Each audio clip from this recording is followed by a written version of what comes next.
किसान भाइयों नमस्कार। बासमती धान में आपको एक बीमारी सबसे अधिक देखने को मिलती है जिसका नाम है बकानी यानी झंडा रोग।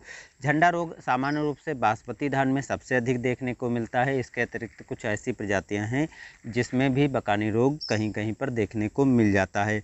बकानी रोग के लक्षण कुछ इस प्रकार से देखने को मिलते हैं कि पौधा आपको सामान्य से काफ़ी कमज़ोर दिखाई पड़ेगा, पीला पौधा दिखाई पड़ सकता है। पौधे की हाइट सामान्य पौधे से हाइट से काफ़ी अधिक लंबी हो जाती है और पौधा कमज़ोर, इसमें फुटाव किसी तरह का नहीं दिखाई पड़ता है। पौधे को उखाड़ने पर जड़ों का विकास सामान्य रूप से रुक चुका होता है या विकसित नहीं होता है। तो ऐसे लक्षण दिखाई देने के उपरांत आपको सबसे पहला जो काम करना है कि जब भी आप बासमती धान की नर्सरी डालें, कार्बनडाजिम से उपचारित कर लें और थोथा धान को आपको नमक डाल करके उसको निकाल देना है।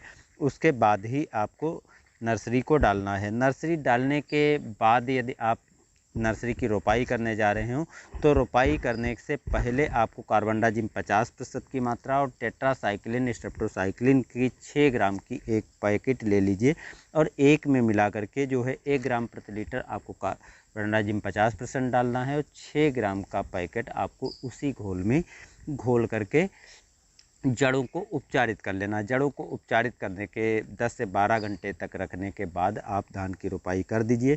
धान की रोपाई करने के बाद देखेंगे कि बकानी रोग लगने का खतरा ख़त्म हो चुका होता है, लेकिन फिर भी बहुत से किस्में ऐसी हैं या बहुत सी परिस्थितियाँ ऐसी होती हैं कि बकानी रोग फिर भी आपके खेत में लगा हुआ दिखाई पड़ता है। यदि ऐसी स्थिति में खड़ी फसल में बकानी के लक्षण दिखाई पड़ते हैं तो 1-2 पौधों पर जो ही लक्षण दिखाई पड़ें आपको उन पौधों को खेत से उखाड़ करके बाहर कर देना है और उसके बाद आपको खेत में पानी भर देना है और पानी भरने के साथ कार्बनडाजिम 50% की 500 ग्राम मात्रा और स्ट्रेप्टोमाइसिन और टेट्रासाइक्लिन की 6 से 10 ग्राम मात्रा यानी एक पुड़िया से लगा करके 2 पुड़िया ले लेना है और उसको साथ में घोल बना करके आपको खेत में पानी के साथ बहा देना है। उसके बाद आप देखेंगे कि बकानी रोग जो लगा हुआ है उन पौधों को निकाल दिया है तो अन्य पौधों में रोग नहीं फैलेगा। 10 से 15 दिन के अंतर पर आपको नटियो नाम की जो दवा मार्केट में मिलती है उसका भी आपको एक बार स्प्रे कर देना है। 100 ग्राम की मात्रा लेकर के आप 1 एकड़ में नटियो दवा का स्प्रे कर देंगे तो बकानी रोग आपके पौधे में नहीं फैलेगा यानी धान में लगने से बच जाएगा। लेकिन इतना ध्यान रखना है जो रोगग्रस्त पौधे हैं उन पौधों को आपको खेत से बाहर निकाल देना है।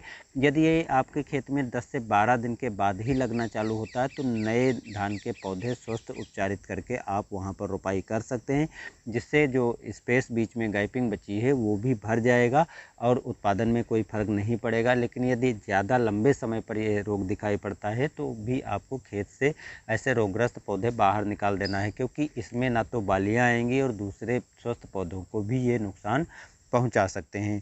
तो इस प्रकार के यदि आप उपाय करते हैं तो बकानी रोग पर आप आसानी से कंट्रोल कर पाएंगे।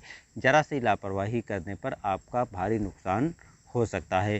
कैसी जानकारी लगी दोस्तों कमेंट में बताइएगा। चैनल पर नए हैं सब्सक्राइब करके बेल आइकन दबाइएगा, आने वाली वीडियो भी देखने को मिलती रहेगी और वीडियो को लाइक और शेयर करना आपके हाथ में है। मिलते हैं नए वीडियो में, धन्यवाद।